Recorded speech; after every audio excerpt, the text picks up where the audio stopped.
J'ai des activités, j'ai désactivé.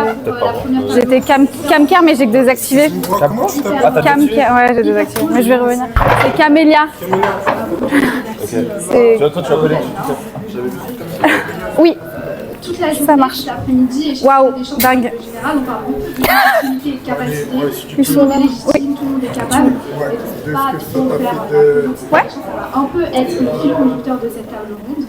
Et donc, à mes côtés, j'ai l'honneur d'avoir Iman Bounou, ministre des 18 mètres carrés, anciennement ou encore, je ne sais plus, et actuellement collaboratrice parlementaire. Tu es également créatrice de contenu et communicante politique en règle générale. Donc, merci beaucoup d'être avec nous ce soir. On a également Abdallah Slimani, qui est président de l'association AVAS, Avaux-en-Velin, avec le slogan par la jeunesse, pour les quartiers, pour la ville. C'est une association qui a été créée en 2018 et qui a récemment vu son pôle citoyenneté en 2023 voir le jour. Donc merci à toi d'être avec nous ce soir. Et on peut l'applaudir. Et enfin, on a Romain Montbert-Soussan, co-responsable du projet Salam Shalom Salut, donc un projet de SOS Racisme. C'est un projet qui est également né en 2018. Comme Cité des Chances, donc on peut dire que l'année 2018, c'est l'année des bonnes idées. Vous avez lancé votre 7e édition le 18 novembre dernier. Et vous êtes actuellement en tournée dans toute la France. Et tu as également bien d'autres cordes à ton arc que tu vas pouvoir nous partager ce soir. Donc merci d'être avec nous. Donc là, c'est moi qui vous ai présenté, mais je vais vous passer le micro pour que vous puissiez nous parler de vos structures, de vos institutions et en règle générale, ce que vous faites. Voilà.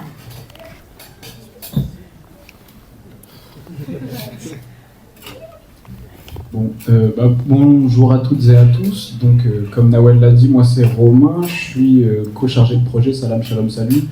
J'ai pas besoin de présenter SOS Racisme, association nationale de lutte contre le racisme qui a été créée dans les années 80, dans une période où on a une montée de la haine raciste, et notamment des crimes racistes, avec également la percée du Front National à l'époque. Donc c'est 1984 la création de l'association, et qui lutte contre le racisme avec, à travers plusieurs leviers d'action, donc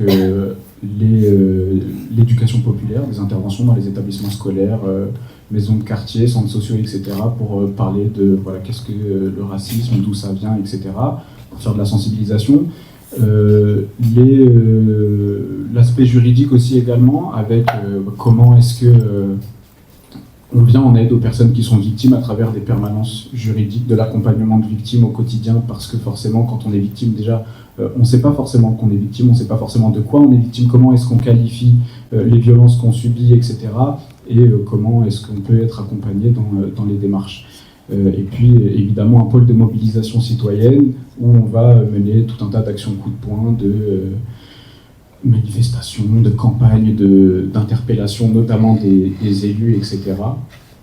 Et donc le projet Salam Shalom Salut, c'est un projet qui est né en 2018, comme l'a dit Nawel, dans une période où on a deux crimes qui vont un petit peu secouer la société, notamment le crime de Mireille Knoll, vieille femme juive rescapée de la rafle du Veldiv, qui est assassinée par son voisin et dont le meurtre va être instrumentalisé par Marine Le Pen, qui, lors de la marche blanche, dira il faut lutter contre l'antisémitisme musulman. Forcément pour elle une façon d'opposer les communautés les unes aux autres. Et Jamel Benjabala, qu'est-ce que je raconte? Pardon, je suis fatigué. Saïd El Barkawi, Jamel Benjabala, c'est en août dernier, pour dire aussi qu'il y a un retour quand même des crimes racistes là, ces derniers temps, on aura l'occasion d'en rediscuter. Donc Saïd El Barkawi, père de famille qui se fait assassiner pareil par son voisin près de Bordeaux, au cri de sale enculé d'arabe. Donc un crime raciste extrêmement violent, qui d'ailleurs ne sera pas reconnu comme un crime raciste. Il sera condamné pour tentative de meurtre, parce qu'il ne va pas mourir tout de suite des suites de ses blessures. Et donc, dans l'association, il y a une idée de dire, en fait, voilà, comment est-ce qu'on évite de laisser la parole à des personnages profondément racistes dans la société qui vont nous expliquer qu'il y a des haines indépassables entre les jeunes de ce pays, que en vérité, les Noirs et les Arabes, il faut les dégager, il faut s'en débarrasser, etc. Et donc, l'idée, c'est de faire un tour de France à travers donc, une vingtaine de jeunes qui, d'ailleurs, il y en a certains dans la salle, et je les remercie de leur présence. Et en fait, on va à la rencontre des associations, des maisons de quartier, des jeunes dans les établissements scolaires, parce qu'on a très peu l'occasion aussi de parler de ces questions-là. Qu'est-ce que ça veut dire être français aujourd'hui? Quand on est issu de l'immigration, qu'est-ce que ça veut dire aujourd'hui de grandir dans un pays où on a le sentiment parfois de ne pas être à sa place, voire d'être profondément rejeté. Et l'idée, c'est d'aborder toutes ces questions-là à travers des rencontres et notamment le partage d'expériences avec tout un tas d'associations dans des quartiers, dans des espaces ruraux, etc. pour parler de voilà, qu'est-ce que c'est aujourd'hui d'être un jeune en France et comment est-ce qu'on arrive à remporter des victoires, même quand c'est difficile.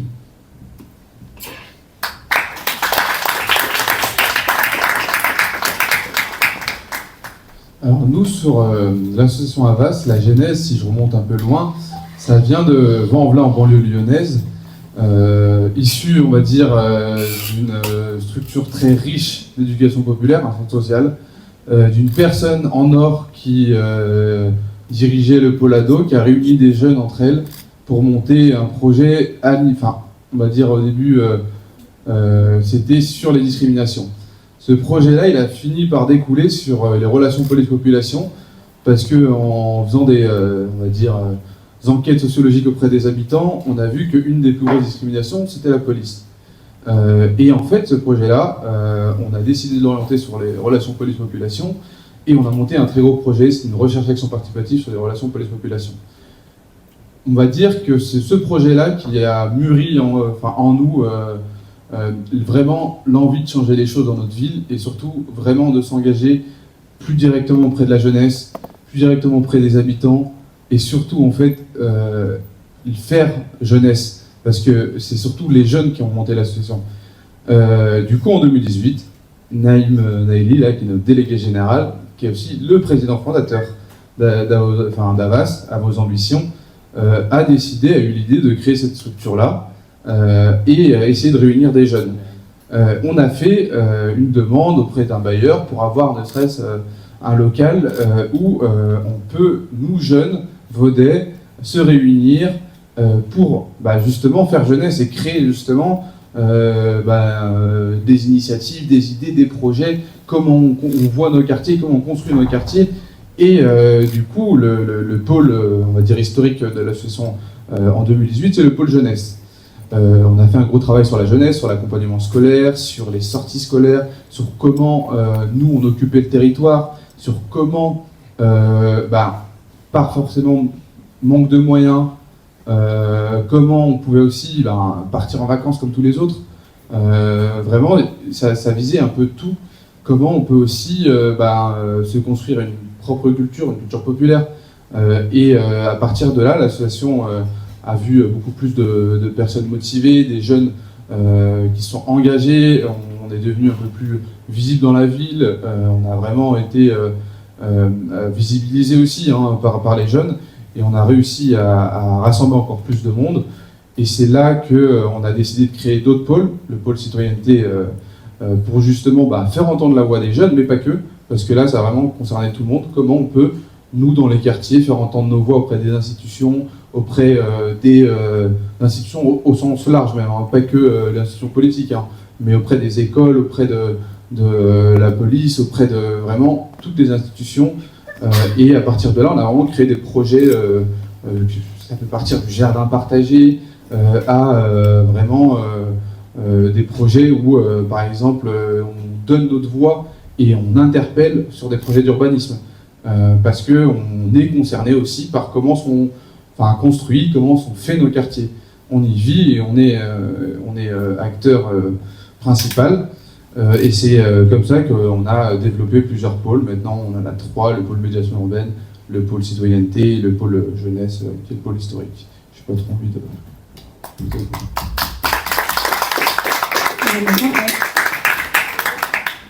Bravo, merci Nawel. Bonjour à toutes et tous, je suis vraiment contente d'être avec vous aujourd'hui. Alors je suis vraiment éclatée, désolée. D'habitude j'ai un peu plus d'énergie, mais là je vais essayer de me réveiller. Je suis très très contente, je m'appelle Iben Bounou, donc c'est dit. Je suis collaboratrice parlementaire et créatrice de contenu. je reviens toujours à l'origine du pourquoi, du comment. Moi, je suis sartoise, je suis née au Mans. Je ne sais pas si vous situez un peu la Sarthe.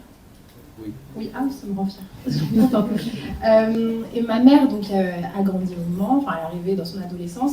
Mon père, lui, est arrivé pour faire ses études, il vient du Maroc, ma mère d'Algérie, et il est parti s'installer à la campagne, donc j'aime bien dire Rebeu des villes, Rebeu des champs, parce que pour le coup, j'ai connu les deux situations, à la fois le quartier au Mans, mais c'est des quartiers de province, donc c'est moins ce qu'on a l'habitude de voir en banlieue, mais en banlieue parisienne, j'entends, mais c'est quand même des endroits où il y a un fort chômage, une mixité sociale importante, une mixité ethnique importante, une vraie solidarité, une vraie présence associative. Donc il y a tous les points positifs et tous les points plus difficiles des quartiers populaires.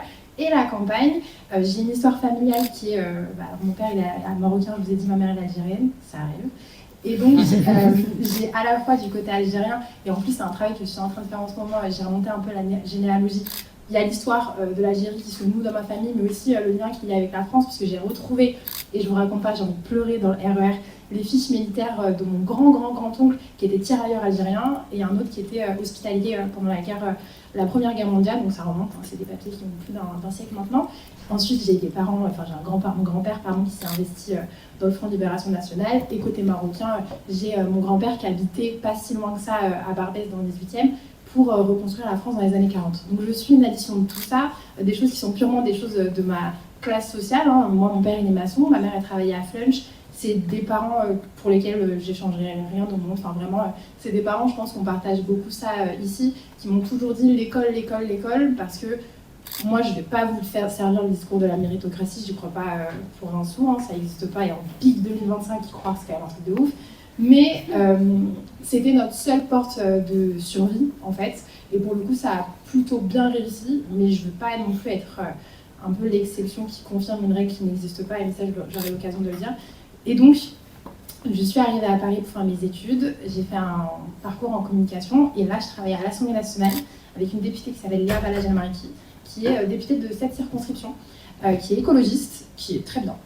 Vraiment, je dis pas ça parce que c'est ma députée. Donc, pour le coup, elle est vraiment très bien. Et pourquoi j'ai voulu y aller? Alors après un engagement qui a été sur les réseaux sociaux, hein, moi je me suis fait connaître entre guillemets parce que je savais faire des lasagnes à la poêle. Voilà, c'est pas un truc, c'est pas hyper sexy, mais c'est comme ça que j'ai été connue, parce que j'habitais au Crous et que j'étais boursière et que je voulais montrer qu'on pouvait se débrouiller et en même temps faire ses études quand on a un job étudiant à Primark, Donné-sous-Bois, une Clio 2 qui fait que de se... Enfin, que j'ai dû envoyer au mécanicien au moins 400 fois, enfin bref. Elle m'a coûté beaucoup plus cher en mécano qu'elle m'a coûté quand je l'ai acheté. Et je voulais montrer que c'est possible et je voulais donner des conseils pratiques, donc j'ai été connue pour ça en parallèle de mes études. Donc maintenant je travaille à l'Assemblée. J'étais à la table ronde juste avant, enfin je suis arrivée sur la fin, on parlait un peu de colère, de rage. Moi je suis arrivée avec tout ce qui me compose, donc à la fois énormément de colère, et je pense qu'il en faut, parce que moi je dis tout le temps que l'Assemblée c'est l'endroit le moins bien fréquenté de France. Il faut savoir qu'il y a, je ne sais plus combien ils sont, mais il y a une centaine de députés RN maintenant. Je ne vous raconterai pas le jour où j'ai croisé Marine Le Pen pour la première fois. Vraiment j'ai ressenti un truc, enfin elle est passée derrière moi, coup de froid, genre j'ai tremblé, enfin, c'est comme si tu croisais, je sais pas...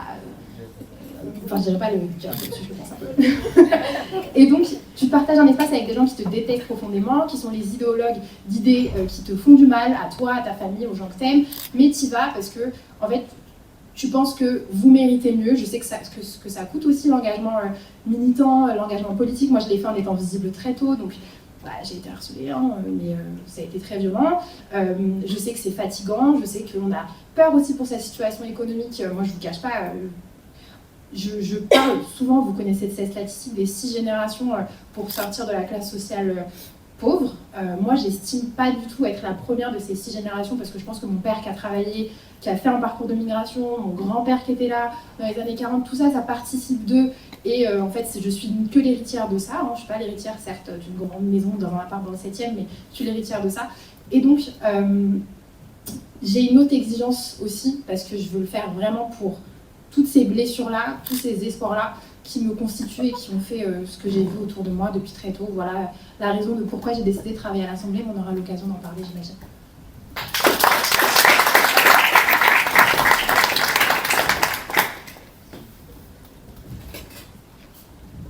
Merci à vous pour vos témoignages. Je vais poser une première question qui semble assez globale, mais que vous allez pouvoir adapté à vos différents engagements, vos différentes structures. Selon vous, qu'est-ce qui empêche aujourd'hui les jeunes de se sentir légitimes, encore une fois on parle de légitimité, dans la vie publique et politique?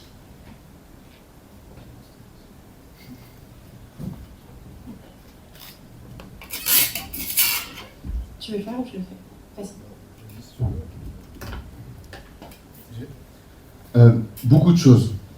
Beaucoup de choses. C'est d'abord, quand on regarde la politique actuelle, qui se dit aujourd'hui, les hommes politiques ou les femmes politiques me ressemblent? Personne. Est-ce qu'on connaît un homme politique ou une femme politique qui nous ressemble et qui, admettons, disons que ça pourrait être mon voisin, ma voisine? Très peu. Peut-être que ça existe dans certains villages, certains bleds, certains quartiers, mais très peu. De deux, au-delà même du monde purement politique, dans les institutions, dans les collectivités, dans les préfectures, dans quoi que ce soit, il y a des codes. Les codes, c'est quoi? C'est très exclusif. Les codes, ils vont arriver avec leurs codes, leurs moyens de parler, et justement, si tu as un autre langage, si tu as on va dire des codes différents des leurs, ils vont t'expulser, ils vont te différencier dès le départ et ils vont te critiquer. Du coup, aujourd'hui, beaucoup de choses nous séparent entre nous, quartiers et institutions. Même si, pas rentrer tout de suite dans les solutions, même si, qu'est-ce que c'est les institutions si on se pose la question? C'est des collectivités qui sont censées représenter les habitants d'un quartier ou d'une ville populaire, et en fait, eux devraient œuvrer pour ces mêmes habitants. Ces institutions-là, en fait, c'est les nôtres aussi. Et c'est à nous d'aller les prendre. Et ce qui nous sépare, c'est que, en fait, on leur a laissé. Moi, je vais le dire comme ça, je vais dire comme je pense, c'est qu'on leur a laissé prendre les institutions qui sont aussi les nôtres. On leur a laissé, et ces élus ont fait de ces institutions-là des choses que nous, on va repousser, qu'on va se dire, c'est pas pour nous. Et en fait, ça devrait l'être. C'est à nous et c'est pour nous. Et demain, en fait, c'est ce que je me pose une question, c'est que si demain, en fait, on laisse les autres prendre ce qui nous appartient, en fait, forcément, il y a personne on qui va sera hyper éloigné. Tu travailles sur plein de sujets.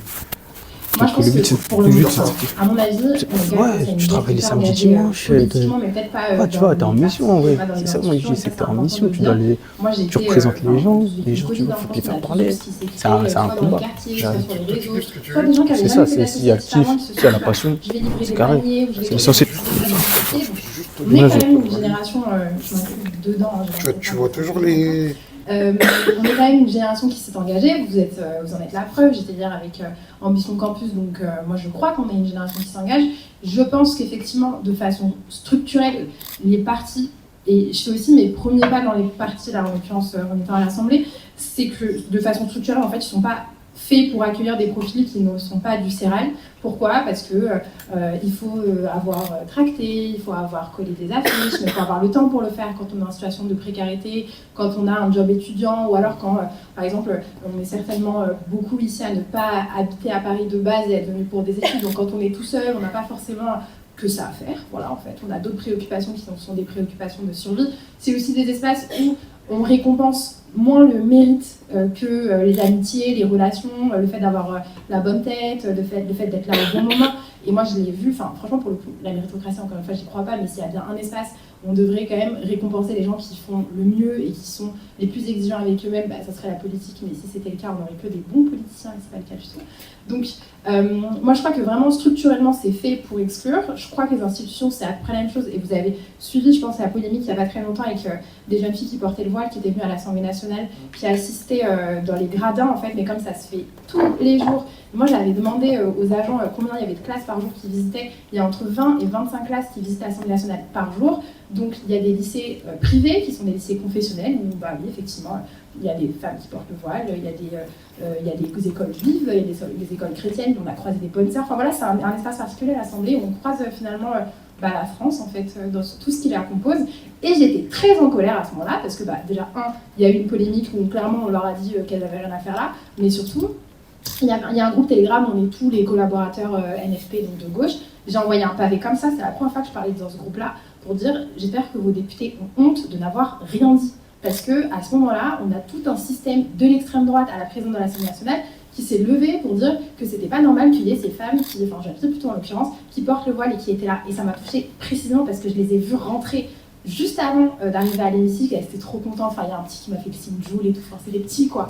Et qu'on s'efforce à littéralement les détruire dans tout ce qu'ils sont et à leur dire que chez vous, c'est pas ici, à l'Assemblée, vous n'êtes pas chez vous, ça m'a fait mal. Et donc j'ai reçu des messages de collaborateurs, je sais qu'il y a des députés qui sont partis voir Léa pour lui dire c'est très bien ce que tu as fait, et là elle leur a dit mais il fallait le faire vous aussi parce qu'en fait il manque de courage littéralement, parce que cette question de la lutte contre les discriminations qui nous touche, si on ne rentre pas dans ces espaces-là, c'est parce qu'on est discriminé à différents niveaux, parce qu'on est pauvre, parce qu'on est noir, parce qu'on est arabe, parce qu'on vient des quartiers de la ruralité, etc., parce qu'ils n'ouvrent pas leur bouche. Et donc moi je crois que c'est hyper important de les interpeller sur ça.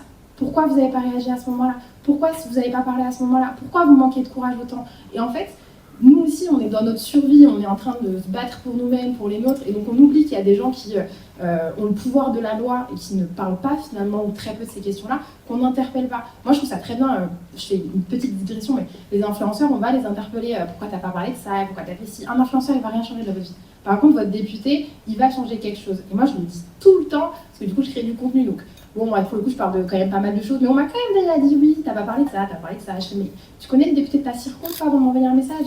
On connaît même pas le député de notre circo. Moi, je me mets là-dedans, la députée de ma circo, je l'ai connue il y a même pas 5 ans, 6 ans, je suis allée voir qui c'était au Mans, alors que pour le coup, je m'estimais politisée. Mais si je savais qui c'était, j'aurais eu un regard sur son travail législatif, et le jour où j'étais pas contente, j'allais le dire. Et donc, je pense qu'il faut recréer ce lien-là, et ce pouvoir de nuisance qui est du côté du peuple, d'aller interpeller, d'aller les voir en réunion publique, de poser des questions, de montrer qu'on est là et qu'on n'est pas content quand on l'est, et il est important, il faut l'investir.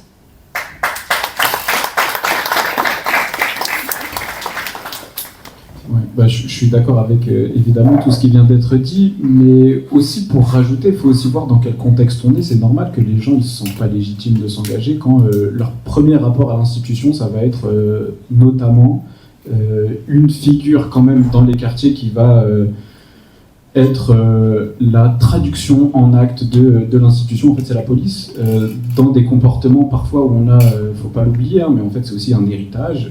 Un certain nombre de nos quartiers populaires ont des unités de police de la BAC qui sont en vérité des traductions très concrètes et des héritages directs de la police coloniale. Et donc des policiers qui vont avoir des comportements leur seul objectif, c'est de contrôler le corps des hommes noirs et arabes, parce que pour eux, c'est inenvisageable qu'ils aient la possibilité de vivre normalement dans la société. Enfin, on est sur ces réalités-là aussi. Et donc forcément, quand on est jeune et qu'on grandit avec ça, on va peut-être avoir un petit peu plus de défiance vis-à-vis des institutions ou de ce genre de choses. Enfin, en fait, c'est pas normal, je trouve, hein, mais bon, je pense qu'on est tous d'accord ici, qu'il y ait des petits qui, en 6e, 5e, ne viennent pas en cours parce que leur grand frère est mort dans une course-poursuite avec la police. Enfin, c'est des choses, malheureusement, en plus, qu'on a pu voir un peu trop souvent. On peut penser, hein, là, hier matin, il y avait la commémoration pour l'assassinat de Malikou Sekine, par exemple, par des voltigeurs de passe-croix. Donc c'est pas quelque chose de nouveau aussi, hein. Malikou Sekine, c'est 1986, et déjà à cette époque, en fait, la police était dans une forme de violence extrême. Aujourd'hui, on en a vu malheureusement un peu trop récemment, mais Ziyad et Bouna, là où on a commémoré les 20 ans de leur mort également, et il y en a plein, malheureusement beaucoup trop, Adama Traoré également, Naël plus récemment, et donc c'est forcément, oui, il y a une défiance, forcément on se dit, en fait, c'est le chien armé qui vient, qui nous poursuit en permanence, même quand on n'a rien fait, qui sont aussi dans une forme de provocation extrêmement violente, extrêmement agressive, aussi parce qu'il faut voir malheureusement ce que compose aujourd'hui certaines unités de police, hein, mais on est sur un corps qui vote à 70% pour l'extrême droite. Donc ça dit aussi quelque chose de comment ensuite on peut se sentir en sécurité dans ce pays, on peut se sentir, comme ça a été dit, mais représenté par tout un tas d'élus, etc. Et moi, pour l'anecdote, depuis... Ouais, ça va faire une dizaine d'années maintenant, ça ne me rajeunit pas. J'ai 27 ans aussi, donc je suis jeune, attention. Je suis engagé au conseil municipal, enfin conseil des jeunes citoyens, comme il en existe dans plusieurs municipalités. D'ailleurs, moi, avant qu'on m'en parle, en vérité, personne n'en avait jamais entendu parler dans mon quartier. On nous disait, ouais, il y a ça qui existe, on ne savait pas que ça existait. J'y suis allé pour voir, il s'avère que j'étais le seul qui venait d'un quartier périphérique. Tous les jeunes qui composaient cette institution, c'était des jeunes forcément du centre-ville, du lycée privé catholique. Et donc forcément les réalités qu'on va avoir, c'est pas les mêmes, les problématiques qu'on va avoir, c'est pas les mêmes, et donc les projets qui vont découler aussi de ces instances-là, c'est pas du tout les mêmes. Nous, nos préoccupations dans le quartier où j'habite, c'était, voilà, il y a un lycée professionnel, hôtellerie-restauration, donc la plupart du temps, on a, quand on finit le service tard le jeudi soir, il n'y a plus de transport pour rentrer chez nous. Comment on fait pour rentrer chez nous? Il n'y a plus de transport, il n'y a plus rien. Au centre-ville, leur préoccupation, c'était, on rentre de vacances de ski, est-ce que vous voulez mettre une patinoire? Parce que quand même, on se fait chier. On n'est pas sur les mêmes réalités, on n'est pas du tout sur les mêmes problématiques, et donc forcément, alors moi je me suis battu un peu seul, mais j'allais pas forcer mes camarades à venir dans ces institutions, parce qu'encore une fois, c'est des endroits où effectivement on est confronté à de la violence, où on va nous faire comprendre qu'on n'est pas à notre place, qu'on n'a rien à faire là, que en vrai, on n'est pas tout à fait français non plus, parce que quand même, c'est quoi tes origines, c'est quoi ceci, c'est quoi cela, et donc c'est cette violence-là aussi à laquelle il faut qu'on se préserve, et c'est une forme de préservation que de ne pas, de fait, s'intéresser à la politique, à nos droits aussi, à notre citoyenneté, parce que c'est elle qui va nous opposer cette violence-là.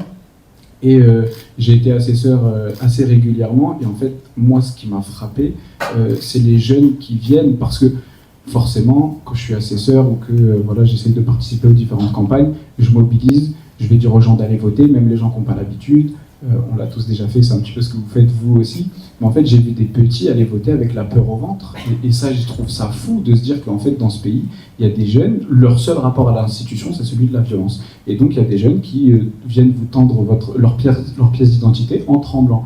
Parce qu'en fait, ils n'ont pas l'habitude d'aller voter. Parce que quand bien même c'est un espace, c'est la cantine de l'école dans laquelle ils ont été qui vont voter, quand bien même, le fait de voter, c'est quelque chose avec lequel ils n'ont pas du tout l'habitude, c'est quelque chose qui les renvoie aussi à une forme de violence, et il y a évidemment tous les propos qui vont être tenus dans les médias, ça a été abordé sur la table précédente, mais quand la plupart des responsables politiques vont se sentir légitimes de stigmatiser toute une partie de la jeunesse, de la pointer du doigt, etc., en fait, oui, on est sur ces difficultés-là ensuite, de faire comprendre qu'ils sont légitimes, qu'ils ont le droit de s'engager, que cet engagement politique, c'est aussi le leur, et que ces institutions, c'est les leurs qui ont le droit de s'en saisir. Voilà.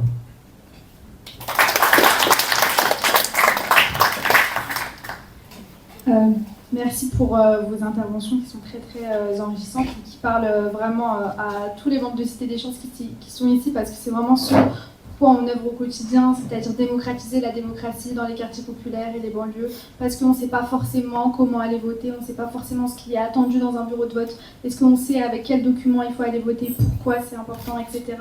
Et merci pour vos prises de parole. Là, je vais faire un truc un peu provoquant, mais prendre l'autre côté de la question. Est-ce que finalement nos institutions donnent aux jeunes, envie aux jeunes d'y entrer, selon vous? Pour tout ce qu'on vient de dire, je ne pense pas que ça donne envie. Ça c'est clair, sauf si vous êtes passionné, etc. Moi pour le coup c'était le cas. Moi je me souviens, je vous ai dit que j'étais sartoise, on avait une option dans mon collège où on avait une sortie à Paris, et je m'étais inscrite spécialement dans cette option parce que je voulais faire la sortie à Paris. Je sais que ça peut paraître un peu bizarre pour les gens qui habitent à Paris, mais quand on n'est pas de Paris, Paris c'est une ville qui nous fait rêver. On était passé à la place de la Concorde, et j'avais dit à mes amis, on était au collège, on avait quoi, 11 ans, 12 ans, enfin, on avait dit un jour je travaillerai là-bas et tout. Enfin voilà, c'était vraiment un truc qui m'animait depuis le début, donc j'étais très émue d'y arriver. Donc, moi je crois qu'elles ne sont pas faites pour donner envie, mais je crois que c'est fait pour justement ségréguer et faire un videur en fait. Comme ça on choisit qui a envie, qui a aussi été acculturé à l'envie de faire de la politique de façon institutionnelle.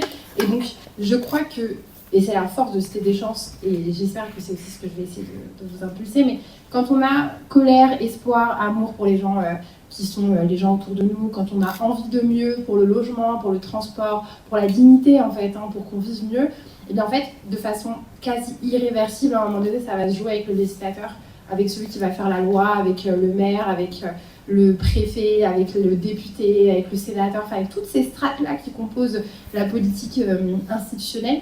Et je crois, et c'est pas obligé que ce soit tout le monde qui le fasse, mais je crois que quand on a envie, et ben en fait il faut y aller parce que c'est important qu'il y ait cette présence-là de gens qui sont issus de milieux défavorisés, mais bon je peux le dire parce qu'on se sait quand je dis ça, dans ces endroits-là, parce qu'en fait ça change vraiment la donne. Moi je le vois beaucoup. Bon, franchement, à l'Assemblée nationale, je ne vais pas vous mentir, et la gauche, elle n'est pas du tout exemplaire sur ça, mais il n'y a même pas de mixité sociale au sein des collaborateurs. Il n'y en a pas chez les députés, il y en a encore moins chez les collabs. Donc, ça fait du bien d'avoir quand même des gens où, quand on parle de précarité, en fait, on n'oublie pas les gens des quartiers. Quand on parle d'enfance, eh ben, on n'oublie pas les jeunes de l'ASE. Quand on parle des études, eh ben, on n'oublie pas les boursiers échelon 7 que je fus. Parce qu'en fait, c'est ce qui permet d'avoir un regard 360. Donc, s'il y a des gens qui ont envie d'y aller, je crois qu'il faut y aller. Je crois que c'est aussi une forme de responsabilité, sans vouloir mettre la pression à personne, mais je crois que je sais ce que ça demande. Hein. Franchement, moi, je vous mens pas. Je suis allée à l'Assemblée nationale avec tous les rêves que j'avais, mais avec aussi la boule au ventre, hein, parce que moi, je me suis dit à tout moment, je sais pas, ils vont me prendre en photo, je vais me retrouver sur Twitter, nanani, nanana, parce qu'en fait, on a tellement l'habitude d'être traqué, déjà physiquement par la police, mais sur les réseaux, en fait, je sais que c'était des gens, ça avait déjà été dans une petite sauce à cause de ça, bref, dès que nous, on parle, on sait qu'on va être méga contrôlé sur ce qu'on va dire, qu'on va pouvoir tomber sur Twitter pour servir un agenda raciste, donc je sais ce que c'est, je sais la pression que ça demande, et franchement, je suis allée la boule au ventre, ultra vite, voilà, très vite, c'est parti, parce que je me suis dit, en fait, ici, c'est chez moi, donc la personne qui va rien me dire, mais, par exemple, là, il y a les municipales, je sais qu'on m'en a parlé, je sais que j'ai réfléchi, je me suis dit putain quand même, on sait jamais si il m'arrive un truc et si on me remet dans la sauce, ces trucs. Mais en fait, comme je vous ai dit, je suis la plus favorisée de toute ma lignée, de toute ma famille. Je pense que ce soit mon grand-oncle qui était tirailleur, mon daron qui est venu en France, mon grand-père qui habitait dans un squat à Barbès, qui taffait pour un pays dans lequel il parlait même pas la langue, je pense qu'il se moquerait de moi face à mes petites angoisses actuelles, quoi. Donc je sais que j'ai une responsabilité parce que c'est aussi mon héritage, parce que j'ai grandi là où je suis arrivée, et moi je fais partie de ceux qu'on entend parler un peu dans les médias, ouais j'ai grandi dans un quartier, maintenant je suis là. En fait c'est juste pour me raconter, ça sert à rien, parce que j'aurais rien changé, et donc je suis obligée de le faire, pour moi c'est une responsabilité, et je vous transmets ça, peut-être que ça parlera ici à des gens qui ont aussi cette... qui ont aussi une forme de... qui ressentent ça, qu'il faut qu'ils le fassent. Moi, je vous dis faites-le, et en même temps, je sais ce que ça coûte, mais faites-le parce qu'on en a besoin.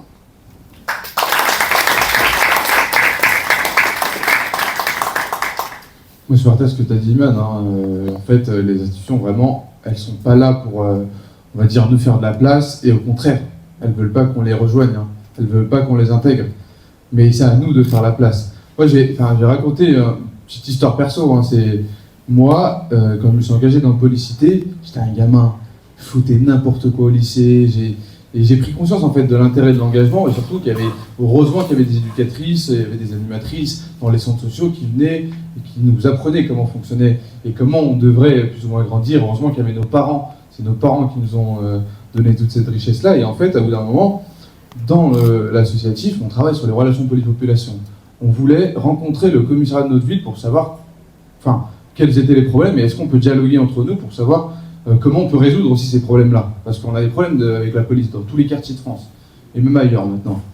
Et en fait, le commissariat nous a pris de haut en disant mais qui sont ces gamins qui vont venir nous dire comment on doit faire, comment on doit réagir ou comment on doit changer nos méthodes à nous. Et là, on a eu du mal, jusqu'à qu'un jour, par hasard, on rencontre quelqu'un de la préfecture qui nous met en contact, etc. Moi, j'ai sauté le pas de la politique parce que, au bout d'un moment, un jour, notre asso, il faut savoir qu'elle a été financée à 90% par le privé, 10% par le public. Un jour, on a organisé une conférence où on a invité l'État, on a invité les collectivités. C'est nous qui finançons la conférence en question. Et tu as la préfecture qui arrive avec la ville, main dans les mains, en disant « Ah ben nous, on ne veut pas tel invité. C'est nous qui finançons, c'est nous qui organisons, c'est nous qui les invitons. » Et ils nous disent « Ah ben non, nous, en fait, on ne veut pas cet invité. » Et nous, on les a presque insultés. Hein. Et à partir de ce moment-là, ils nous ont fermé toutes les portes. École, collège, lycée, on ne pouvait plus faire aucune activité parce qu'ils n'étaient pas d'accord avec une invitée d'un événement que nous organisons et finançons. Et moi, j'ai vraiment... j'ai serré, hein. Comment en fait des élus, comment des personnes qui en fait ne connaissent pas les réalités vont me dire comment moi je dois agir dans ma ville, ou moi je dois agir sur cette thématique-là que je connais, ou qu'on connaît dans le projet. Et c'est là où je dis, en fait, nous, on se laisse pas, en tout cas, moi, c'est ce constat-là que j'ai fait, c'est qu'on se laisse faire. On se laisse faire, au bout d'un moment, on va arrêter de se laisser faire, et il faut aller rejoindre leurs institutions à eux, leur parti à eux, comme on est, parce qu'au début, moi, au début, on va dire que j'ai essayé de prendre leur code, discuter plus ou moins comme eux discutaient, échanger comme eux échangeaient, m'habiller comme eux s'habillaient. Et en fait, ça marche pas. Il faut qu'on arrive comme on est, il faut qu'on arrive avec nos mots, il faut qu'on arrive avec nos forces justement et notre expérience qu'on a sur le terrain et justement on porte ces valeurs-là et qu'on arrive en force et dans n'importe quel parti, parce que n'importe quel, pas n'importe quel, mais en fait que ça soit même qu'il y ait des gens en fait dans les quartiers, on n'est pas tous pareils non plus. On a une histoire commune, on a des difficultés communes, mais on peut avoir des pensées aussi différentes. Et ça c'est normal, c'est ok. Et en fait il faut qu'on en ait conscience. Et ça, à partir de là, il faut qu'on arrive vraiment à aller s'investir dans les partis. Il faut qu'on s'entraide entre nous, peu importe dans quel parti t'es, mais il faut qu'on s'entraide sur des sujets, sur la mémoire commune qu'on a, sur vraiment comment déjà il faut travailler notre mémoire, parce qu'en fait on a une mémoire que nos parents, nos grands-parents nous ont laissé, des luttes et pas que des luttes, et il faut aller les travailler cette mémoire, se questionner, et il faut surtout aussi se dire que nous on a des défauts, parce que là on est entre nous, on peut parler, on a des défauts nous, parce que dans des quartiers il y a toujours un rebeu, un noir qui est élu, etc. Le blanc qui est élu qui a 50 ans, qui est élu depuis 10 ans, 20 ans, 30 ans, et quand il y a un problème par exemple sur la ville, et qu'il y a un rebeu qu'on connaît, c'est le frérot du quartier d'à côté, c'est le frérot du club de foot avec qui on a joué, qui c'est qu'on va aller voir pour incendier? C'est le frérot avec qui on a grandi, c'est l'arabe, c'est le noir, et on va dire regarde ce vendu, regarde ça, alors que en fait, l'homme blanc de 50 ans qui est là depuis 30 ans dans la collectivité, qui a fait ce qu'il voulait, qui a fait rentrer toute sa famille à la mairie, qui a fait ce qu'il voulait de la ville. Il a géré la ville comme lui il l'entendait et personne n'a rien dit. On a peur d'aller le voir. Et quand nous, chez nous, il y a des personnes qui s'engagent, peu importe d'ailleurs dans quel parti, nous on va les descendre. Ah regarde lui, il est pas d'accord avec Mélenchon. Ah regarde lui, il a fait ça. Ah regarde lui, il a fait ça. Au bout d'un moment, il faut que nous, on se défende entre nous. Certes, on peut avoir des désaccords, on peut avoir des désaccords, mais il faut qu'on s'entraide entre nous sur certains sujets. Il faut qu'on arrive vraiment à y aller. Et il faut qu'on fasse comprendre aussi que il y en a plein qui critiquent, regarde la mère elle a fait quoi, regarde la mère elle a fait quoi, regarde la mère elle a fait quoi. Nous dans notre ville, la mère, on peut en penser ce qu'on veut, elle a été élue avec 2400 voix. Il y a plus de 50 000 habitants dans la ville. 52 000. Oui, il y a plus de 52 000, il y a 52 000 habitants dans la ville. C'est une dinguerie que 2000 personnes choisissent qui va décider pour toute la ville. Et en fait, on se rend compte du gros problème. C'est que nous, on est conscients, on partage une solidarité entre nous, parce que quand il y a des drames, on est tous solidaires, etc. Quand il y a vraiment des difficultés, on est tous solidaires, mais quand il s'agit de vraiment aller s'entraider pour d'autres sujets, pour vraiment essayer, par exemple, influencer la politique, influencer sur nos thématiques à nous, là, on va se mettre des bâtons dans les roues. Pourquoi? Parce que lui, il a pris tel siège avec telle personne. Et vraiment, il faut qu'on arrive à sortir de ce cadre-là. Il faut qu'on arrive à construire cette histoire commune-là et se dire, maintenant, on va se serrer les coudes, on va y aller, on va se défendre, on va arrêter de descendre l'autre, on va tous se mettre d'accord et on fonce. Et vraiment, il faut vraiment se rendre compte que tout est possible. On y va comme on est, on veut s'habiller en survêt dans une réunion politique, on y va. Moi, au début, j'avais du mal à le faire, mais il faut arriver à se dire qu'on y va comme on est. Et en fait, il faut qu'on change les bascules, certes. Il ne faut pas se dire que oui, on va créer des petits partis politiques chez nous, on va essayer de changer les choses. Non, il faut aller là où il y a le gros, là où il y a le pouvoir, là où le pouvoir se joue, pour justement les influencer, venir en nombre, convaincre les autres et dire maintenant, en fait, vos codes-là, vos codes, c'est pas les bons. Et il faut que vous nous laissiez la place, parce que nous, on est là. On a pris place, on est là, vous nous laissez la place, et en fait, on veut, comme vous, participer aux décisions.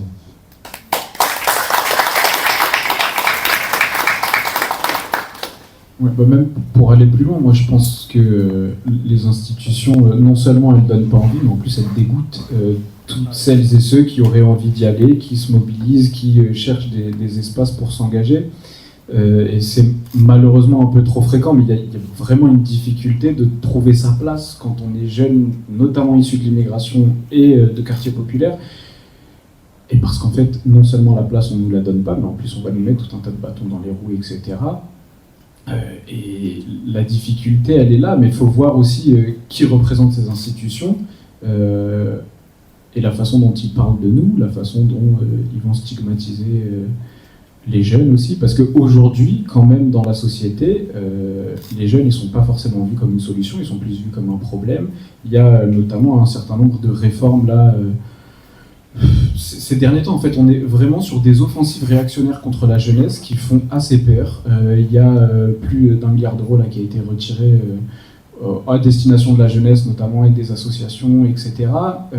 Le SNU, qui est quand même aussi une volonté de militariser la jeunesse, de la mettre au pas. C'est comment, voilà, en fait, la jeunesse, elle doit ressembler à ça, on va lui imposer un uniforme, elle doit se comporter comme ceci, comme cela. En fait, on laisse plus de place à la créativité, on laisse plus de place à la possibilité aux jeunes de s'exprimer, de s'épanouir et de dire ce qu'ils ont envie de dire aussi sur l'état de la société.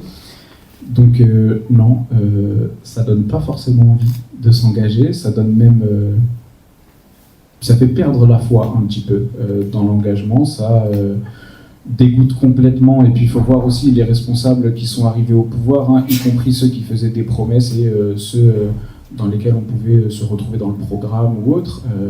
Il y en a qui ont trahi, il y en a qui n'ont pas tenu leurs promesses. Il faut voir ce qu'a fait la gauche quand elle était au pouvoir en 2012. Faut voir, ça a été évoqué dans la table ronde tout à l'heure, mais tout un tas de municipalités, comment ils laissent aussi de côté la plupart des promesses qu'ils ont tenues une fois qu'ils sont élus, et comment aussi parfois les jeunes, mais aussi les habitants de quartiers populaires plus généralement, vont être utilisés au moment des élections, où forcément on va aller les voir quand il y a des campagnes, parce qu'on a besoin de gens pour voter pour nous, parce que ceci, parce que cela, mais en fait, faut aussi rappeler, ça a été dit, mais en fait les jeunes, et en l'occurrence les jeunes de quartier populaire, c'est pas des variables d'ajustement, c'est pas des... parce qu'il y a malheureusement beaucoup trop de politiques qui ont cette vision très utilitariste aussi de la jeunesse, c'est j'ai besoin de jeunes pour...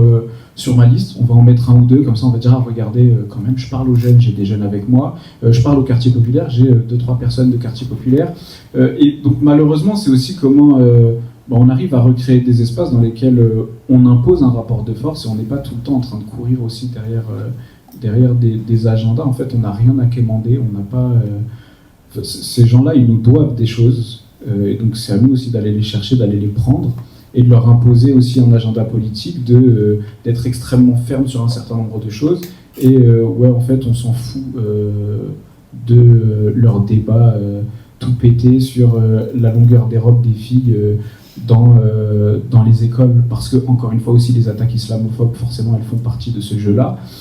Donc nous, on est aussi là pour dire, en fait, il y a un vrai problème dans ce pays, ça a été dit, mais quand on a une Assemblée nationale où il y a plus de 80, alors c'était 88 avant 2025, là on est à plus de 100 et quelques, ouais, j'avoue, de députés du Rassemblement national, forcément ça va aussi légitimer une parole raciste dans le pays. Donc je l'ai dit tout à l'heure, mais en fait quand il y a Jamel Benjabala qui se fait tuer en août dernier, quand il y a Aboubacar Cissé et Hichem Miraoui qui se font assassiner aussi à cause, dans ce climat-là, de libération de la parole raciste, quand il y a de Fournas qui se sent légitime pour dire retourne en Afrique à un député en plein milieu de l'Assemblée nationale, c'est aussi des réalités qui font qu'aujourd'hui il y a des complexions totales des actes, des violences et des propos. Et en fait, c'est quelque chose que nous, on a pu observer à SOS Racisme, parce que le 5 décembre 2021, on était au lancement meeting de lancement de la campagne d'Éric Zemmour à Villepinte. Donc, grand meeting de lancement, 15 000 personnes dans la salle, un truc monumental qui voulait grandiose. Nous, on y allait, on était une petite dizaine avec des t-shirts, on avait des lettres sur nos t-shirts qui formaient la phrase « Non au racisme ». On est resté pendant 4 heures dans une salle où les gens étaient complètement décomplexés. À la tribune se succédaient des figures comme Marion Maréchal, etc., qui nous expliquent que oui, quand même, c'est pas normal que nos enfants ils se fassent racketter par des Noirs et des Arabes à l'école. Des propos, en fait, on se serait cru vraiment dans un autre pays. Alors malheureusement non, parce qu'on est en France et qu'on connaît un petit peu trop bien le niveau de racisme qui peut s'y développer. Et des gens à la tribune, mais vraiment des propos, je vous jure, nous on s'est regardé, on s'est dit mais comment c'est possible? Il y a 400 journalistes accrédités, il y a des images qui font le tour du monde, et il y a un mec qui est en capacité d'arriver à la tribune et de dire Éric Zemmour ne doit pas être président des Français, il doit être roi de France. on se regarde, on se dit, en fait, on est où? Et dans la salle, bien sûr, hein, parce que c'était pas qu'à la tribune, c'était aussi dans la salle, des gens qui vont s'expliquer, non, les Algériens, vraiment, c'est les pires du Maghreb. Moi, je suis pas d'accord. Plein de propos comme ça, où en fait, ils vont vraiment cracher leur racisme, ils se sentaient complètement libres. Nous, au bout de 4 heures, on attendait juste qu'Éric Zemmour arrive, on était en train de devenir fous, on se lève sur nos chaises, on crie non au racisme, on devait le crier 3 fois, on n'a pas eu le temps, on s'est fait lyncher littéralement par plus d'une centaine de personnes, ils nous ont balancé des chaises, écrasement de tête, etc. On s'est vraiment fait massacrer, vous avez peut-être vu les images, elles ont beaucoup tourné.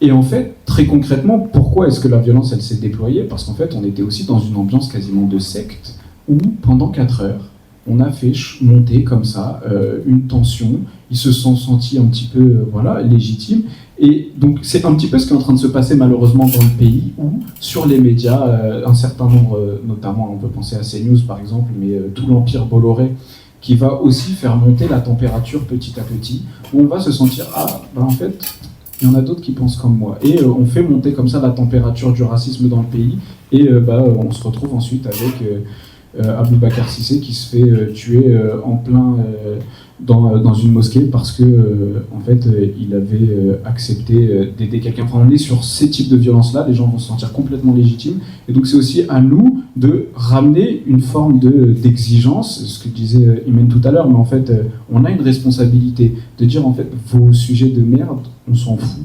Et on va vous le faire comprendre, on va aussi ramener notre exigence sur la façon dont vous parlez de l'histoire, parce que forcément la façon dont on parle de l'histoire, ça dit quelque chose du projet de société qu'on a envie de porter. Quand Éric Zemmour dit Pétain a sauvé des juifs français, bon, alors au-delà, déjà il a été condamné il n'y a pas si longtemps là pour négationnisme, mais au-delà de parler de l'histoire, en fait il parle aussi lui de son projet de société. Parce que Pétain a sauvé des juifs français, ça veut dire quoi? Ça veut dire qu'il a sacrifié des juifs étrangers pour sauver les juifs français. Et donc quand on est dans un pays où oui, il y a une menace, il y a un grand remplacement qui est latent, et la culture blanche, française, européenne, elle est menacée. En fait, il est en train de dire quoi? Il est en train de dire, moi, pour sauver les Français, je suis prêt à sacrifier les étrangers. Et d'ailleurs, qu'est-ce que ça veut dire étranger dans la langue de ces gens-là? C'est tous ceux qui ne ressemblent pas à un blanc bourgeois d'un centre-ville, etc. Donc, c'est aussi comment nous, on impose un agenda politique, on impose ces choses-là, parce qu'on parle beaucoup de l'extrême droite, mais malheureusement, c'est pas que l'extrême droite. Et il y a aujourd'hui toute une partie de l'échiquier politique qui, quand même, a tendance à se laisser aller. Nous, quand on s'est fait casser la gueule, le président du Sénat, par exemple, Gérard Larcher, qui explique que quand même, on l'a un peu cherché, on l'a provoqué. Notre provocation, c'était de dire non au racisme. Hein. C'est ça aussi l'état du pays, c'est que des mots aussi simples que non au racisme, ça provoque de telles violences. Il n'y a pas eu tant d'indignation que ça dans le pays. Dans un pays normal, déjà, on n'a pas besoin de faire cette action-là contre un candidat raciste. Mais en plus de ça, normalement, dans la société, il y a quand même un sursaut et on se dit, en fait, il y a un problème. On ne peut pas laisser passer ça. Bref, passons. On peut penser aussi à Valérie Pécresse, par exemple, qui va parler de grand remplacement aussi à longueur de journée. C'est comment toute une partie, malheureusement, de la classe politique aujourd'hui est en train de sombrer. Darmanin, Retailleau, etc., j'en passe, qui vont aussi être responsables de ça. Donc, nous, notre responsabilité, elle est là. Effectivement, c'est dur. Effectivement, c'est violent. On se confronte à des choses qui sont pas simples du tout, parce que ça nous remet en question aussi, nous, dans les envies qu'on peut avoir, parce que parfois, on aimerait bien aussi vivre sa vie tranquillement, normalement, comme ça a été évoqué aussi sur la table précédente. Mais en fait, nos existences même, elles sont politiques. Le fait même qu'on vive, qu'on parle, qu'on se dresse, c'est politique. Et donc, on n'a pas d'autre choix, malheureusement, que de s'engager, que de faire des choses. Donc, faut pas hésiter, faut pas oublier qu'on est légitime et capable.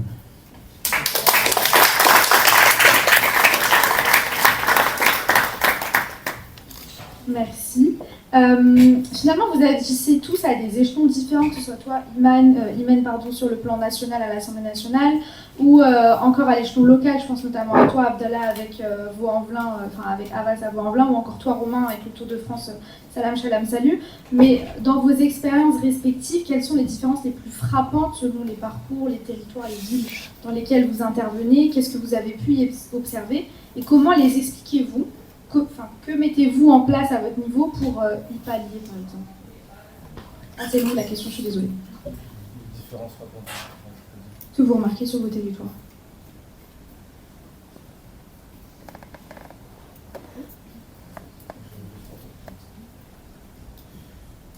la question est difficile. Ouais, effectivement, nous, avec Salam Shalom Salut, on est amené à faire des interventions dans plein de territoires. L'idée, c'est de comment on va créer des ponts entre la jeunesse, comment on va essayer d'investir des espaces et créer du dialogue là où il n'y a plus de dialogue, et donc notamment aller dans un certain nombre de quartiers, par exemple, où en fait personne ne va jamais, parce qu'on est aussi sur ces réalités-là d'abandon total de la part d'une grande partie des pouvoirs publics ou d'acteurs institutionnels qui en vérité vont délaisser complètement ces territoires, qu'ils vont d'ailleurs qualifier, ça a été dit tout à l'heure aussi, mais de territoires perdus ou autres, alors qu'en fait non, c'est juste des territoires abandonnés, c'est juste des territoires dont on a décidé de plus s'occuper. Et donc ces violences-là, elles viennent se rajouter aussi forcément au contrôle aux faciès, à la stigmatisation, à la façon dont on a parlé par exemple des quartiers populaires après les révoltes, après la mort de Naël. Mais moi je pense par exemple, j'habite moi dans le 92 à Antony, entre Antony et Massy, où le maire de la ville, donc il y a eu, après la mort de Naël, il y a eu des révoltes, comme dans tout un tas d'autres villes, et c'est des bâtiments municipaux qui ont été incendiés. Alors déjà, ça dit quelque chose quand même du rapport à l'institution. Pourquoi est-ce qu'on s'en prend à ces bâtiments-là ? C'est aussi parce qu'ils vont représenter et incarner quelque chose de la violence, quelque chose de l'oppression. Mais c'est le maire, après, il a fait un édito. Désolé, ça n'a pas trop lien avec la question, je suis en train de me rendre compte, mais parce que ça me fait penser à ce qui était évoqué sur la table précédente, où en gros, l'intitulé de son édito, c'est Les incendiaires et les champions. Les incendiaires et les champions, c'est qu'en gros, lui, il expliquait que dans le quartier, il y avait deux réalités, et que deux. Il y avait celle de ceux qui s'en sortaient, qui réussissaient dans le sport, et on a Loïc Badet qui joue aujourd'hui au Bayer Leverkusen, qui vient de là-bas, donc on est très content. Il a été sélectionné en équipe de France en plus il n'y a pas très longtemps et tout. Donc c'est aussi une fierté, mais en fait il n'y a pas que ça comme réalité, il y a aussi des gens qui font des choses au quotidien, qui ont des associations. Et donc c'était soit on s'en sortait dans le sport, soit on était un délinquant, et d'ailleurs il faut voir comment il parlait des jeunes qui en vrai ont jeté des pavés, des cocktails Molotov, c'était des gangs armés, surentraînés, on aurait dit vraiment qu'ils décrivaient des groupes paramilitaires. Enfin, c'est aussi toujours la stigmatisation à outrance et l'incapacité de voir les quartiers populaires comme autre chose que soit des fabriques à rappeurs, soit des fabriques à footballeurs, soit des fabriques à délinquants.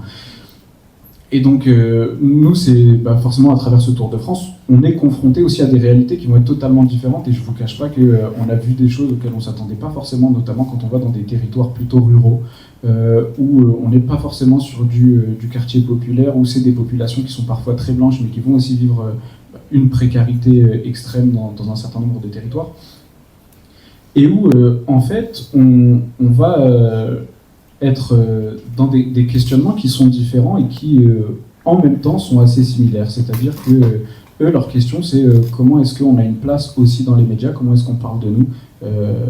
C'est vrai, en fait, on n'en parle pas forcément tout le temps.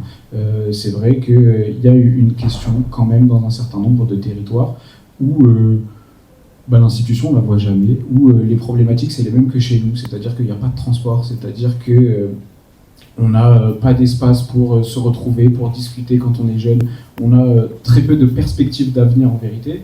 Et donc, on se sent moins seul quelque part, même si en vrai, ça nous fait prendre conscience quand même qu'il y a énormément de territoires où ça ne va pas du tout, que la classe politique est dans sa totalité, que ce soit la gauche, la droite, etc., elle n'est absolument pas au niveau aujourd'hui, et que les réponses apportées, elles sont insuffisantes, soit complètement à côté de la plaque. Et donc, c'est aussi comment, nous, à travers ce Tour de France, l'objectif, c'est de partager sur des pratiques communes, parce que, évidemment, quand les institutions et l'État sont défaillants, il y a des gens qui vont se bouger, qui vont se mobiliser, qui vont monter des associations. Normalement, ces associations ne devraient pas exister, mais fort heureusement, elles existent, et elles font un travail considérable pour que en fait, chacun puisse manger à sa faim. Ça a été évoqué tout à l'heure, mais oui, forcément, aujourd'hui, on est un petit peu méfiant vis-à-vis des institutions, donc on ne va pas s'engager, que ce soit dans les partis ou se présenter à des élections. Par contre, on va s'organiser localement, on va faire... même sans créer d'association, on va organiser une maraude avec des potes, et voilà. Enfin, c'est plein de réalités aussi qui font que ça donne de l'espoir quand même. Il y a des gens qui se bougent, il y a des victoires qui sont remportées aussi, et donc c'est pas perdu, même si c'est un peu un peu désespérant parfois.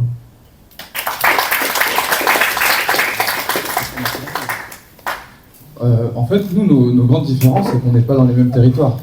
On n'a pas des parents, on n'a pas tous des parents, en tout cas qui sont universitaires, préfets, cadres dans des grosses boîtes.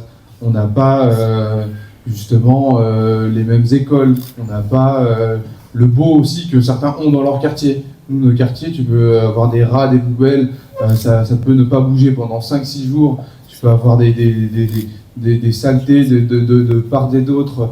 On n'a pas les mêmes trams, on n'a pas les mêmes métros, on n'a pas les mêmes bus. Nous, le tram, on est dans une ville qui est pourtant à ne serait-ce que 10-15 minutes de Lyon. Hein.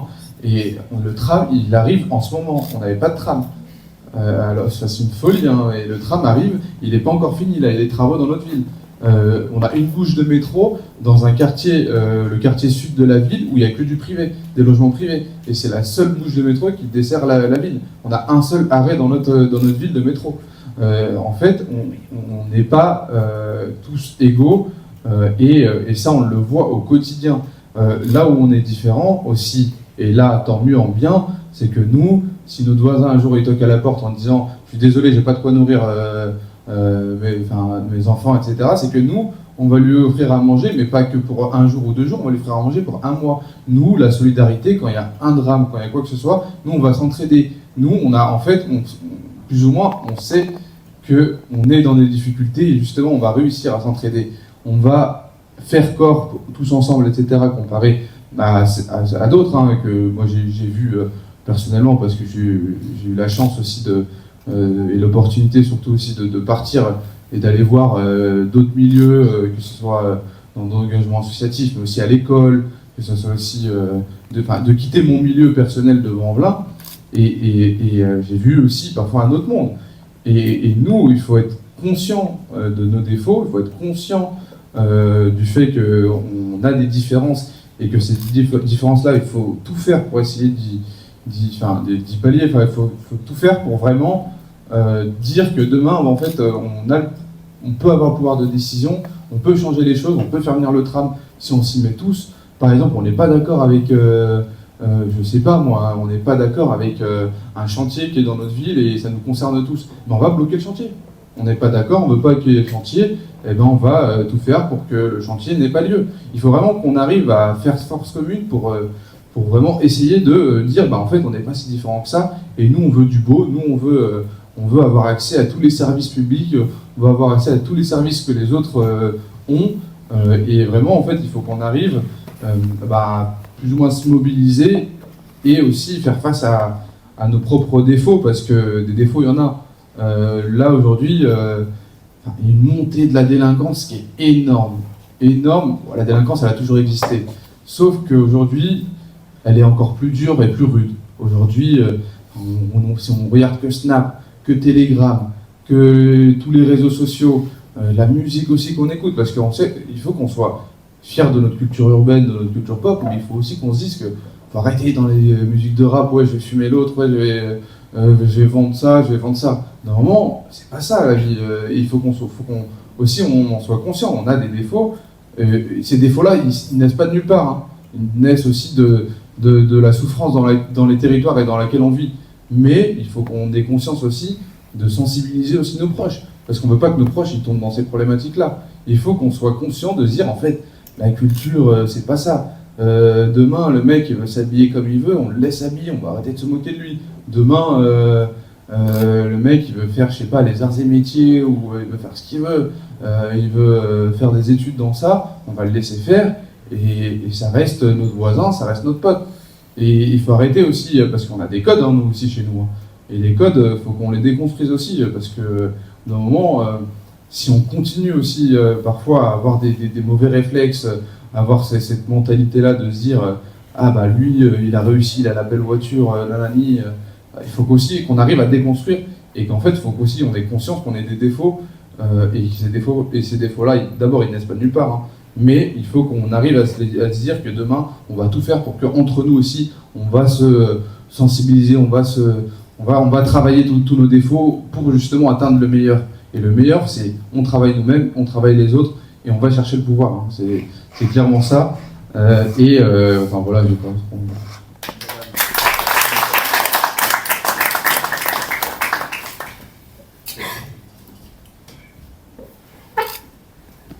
Merci. Tout au long de la journée, on a parlé du quartier à l'Élysée, c'était un peu la DA de cette journée mondiale de l'égalité des chances. Mais quelles sont, vous, les pistes que vous proposez pour rendre possible ce sujet, cette DA voilà. On avait fait un truc, nous, le 8 mars de l'année dernière, à l'Assemblée, c'était tellement bien. On avait fait un événement qui s'appelait « Quand je serai grande, je serai députée ». On avait eu 450 inscrites, donc on ne pouvait pas faire rentrer tout le monde. On avait pris 50 filles, en fait, qui venaient principalement des quartiers, mais pas que. On avait des filles qui étaient venues de Bordeaux et tout. Enfin, voilà. Elles voulaient passer une après-midi, qui était une après-midi placée sous le signe de 1, vous êtes légitime, 2, vous êtes capable. On a emprunté ça à une association que vous connaissez bien. Donc on a fait une visite de l'Assemblée, mais une visite complètement décomplexée. Alors l'Assemblée, je ne sais pas si tout le monde est déjà allé. Non, c'est normal, de toute façon. Si vous voulez venir, vous êtes les bienvenus, vous écrivez à Léa, on organisera ça avec plaisir. En fait, l'Assemblée, c'est un lieu qui est magnifique et hyper impressionnant. Et il y a plein de faits historiques qui sont des faits historiques en fait, qui nous appartiennent tous. Il y a des députés qui sont des députés illustres, qui ont fait des choses exceptionnelles. Et donc, c'est aussi une forme de fierté à aller chercher dans ces visites-là. Et après, on avait fait une discussion qui avait duré 2 heures. Elle a pu s'éterniser pendant des jours. Parce qu'en fait, on parlait dans un espace qui est vraiment hyper violent. La politique, ça a été violent. L'Assemblée, ça a été violent physiquement. Pendant très longtemps, il y avait des duels à l'épée. Il n'y a pas très longtemps, il y a eu une bagarre. Enfin, bref. Si je vous racontais les gossips de l'Assemblée, on ne va pas s'en sortir, mais il se passe beaucoup de choses.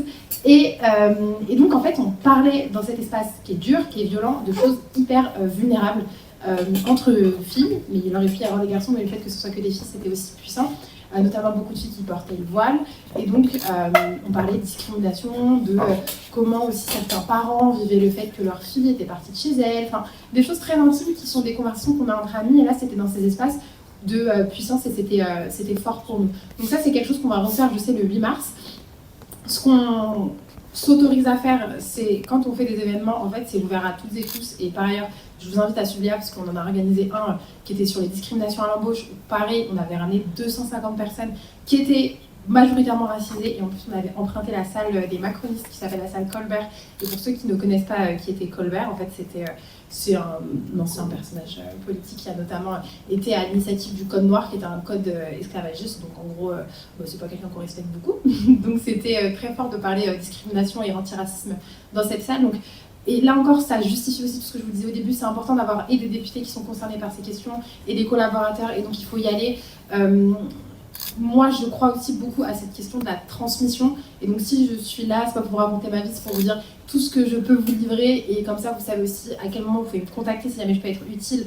Je crois que c'est très très fort de créer ces espaces-là parce que ça démystifie beaucoup des institutions qui peuvent paraître super loin, un engagement qui peut paraître hyper flippant, mais qui est celui de nos vies. Hein. On s'engage toutes et tous d'une certaine manière dans nos familles, dans nos quartiers, avec nos amis. Moi, par exemple, ma mère, elle est bénévole au Secours Populaire, mais jamais elle va dire « je suis engagée politiquement », alors que la meuf, ça fait 10 ans qu'elle fait ça, donc évidemment qu'elle est engagée politiquement.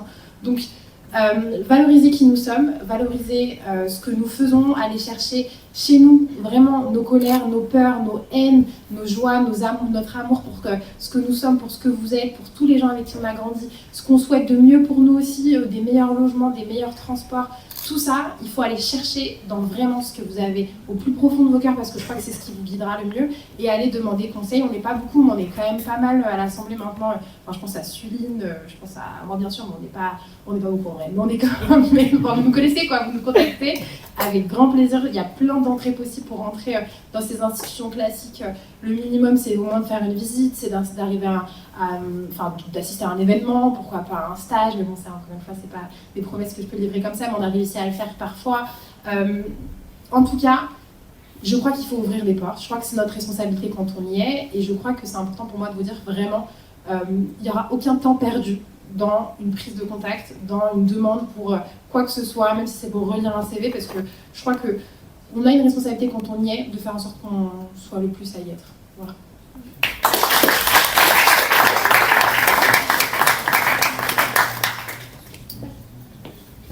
Ouais, peut-être juste pour rajouter, je suis assez d'accord, mais en fait c'est déjà ce qu'on fait toutes et tous ici quelque part en étant là. Et effectivement, on n'est pas là pour raconter nos vies, Mais vraiment, il y a cette nécessité-là de faire prendre conscience aussi à quel point c'est important de s'engager, à quel point on a une responsabilité.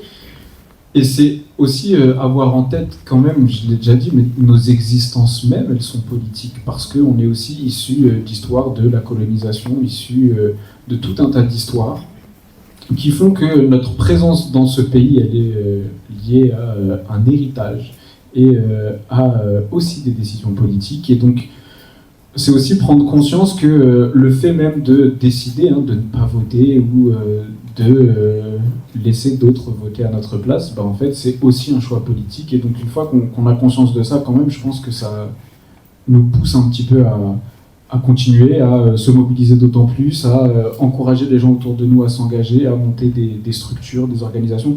Mais vraiment, je pense que la solution pour le faire, c'est le plus fondamentalement possible de s'inscrire dans du collectif.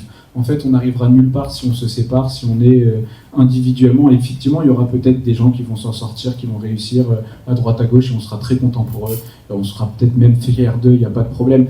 Mais en fait, c'est comment collectivement on arrive aussi à sortir la tête de l'eau, à avoir des espaces dans lesquels on a notre place. On impose aussi des rapports de force, et ça, en fait, on ne peut pas y arriver sinon en étant unis, en étant soudés dans un truc de... en fait, on laissera personne derrière aussi, parce que quand on se bat pour l'égalité, nous c'est ce qu'on dit assez souvent, mais en fait, quand on lutte contre le racisme, l'idée c'est de lutter également contre les LGBT-phobies, contre le sexisme et contre toutes les formes de discrimination, parce qu'en fait, quand on lutte contre la haine, contre les discours de haine, c'est pour porter un projet de société dans lequel tout le monde a sa place. Et donc, c'est aussi comment on arrive à créer des fronts qui sont extrêmement larges, et c'est le seul moyen, de toute façon, d'imposer un rapport de force dans un pays où l'extrême droite fait plus de 40%, et où on nous promet en permanence que Marine Le Pen ou Jordan Bardella seront à l'Élysée dans 2 ans. Donc c'est aussi comment nous, on se saisit de cette question-là, comment on crée des fronts les plus larges possibles, dans lesquels tout le monde peut se retrouver, et dans lesquels on arrive... encore une fois, à entraîner derrière nous la majorité du pays.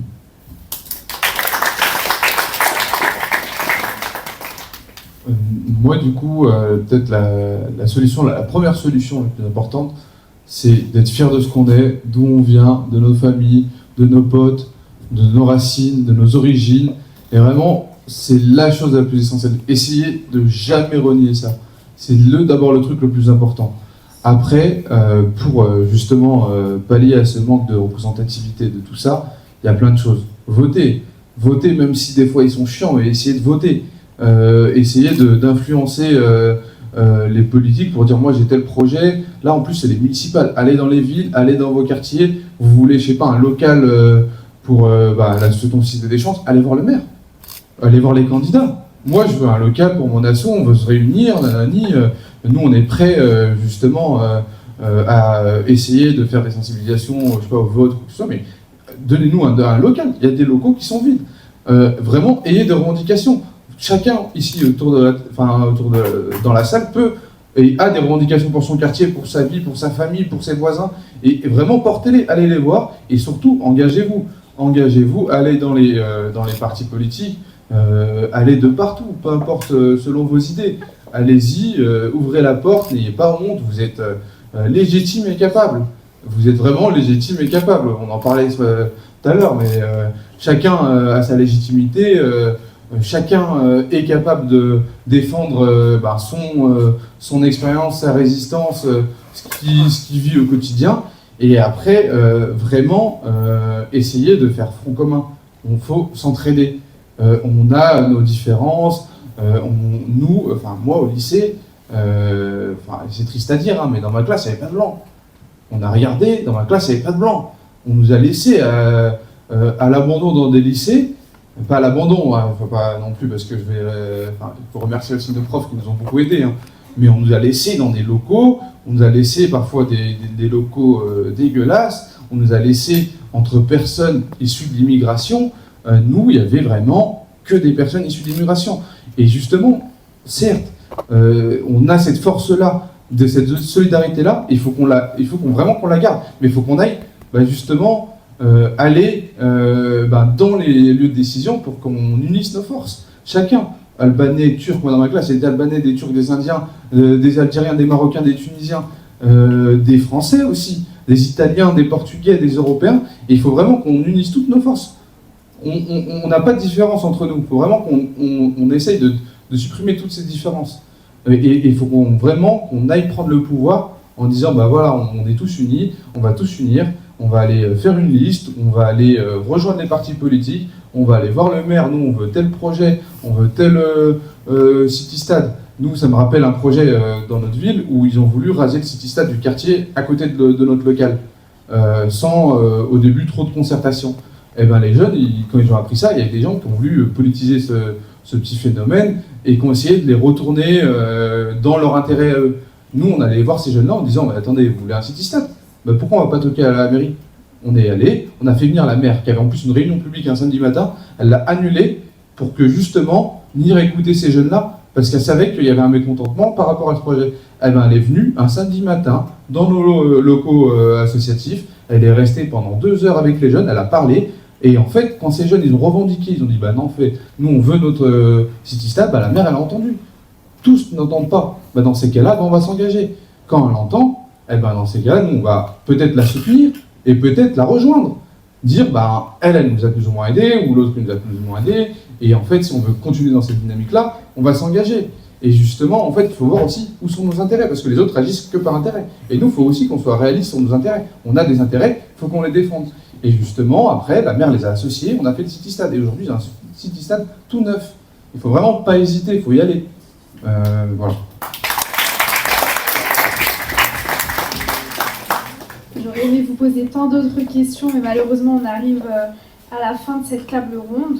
Globalement, ce qu'on peut retenir, c'est qu'il faut qu'on soit légitime et capable de faire front ensemble et de renverser cette violence institutionnelle qu'on traverse et qui est de plus en plus choquante. J'allais dire de plus en plus choquante, mais non, on commence à s'y habituer dramatiquement. Merci beaucoup pour vos interventions et je pense qu'on peut laisser la parole au public pour poser les questions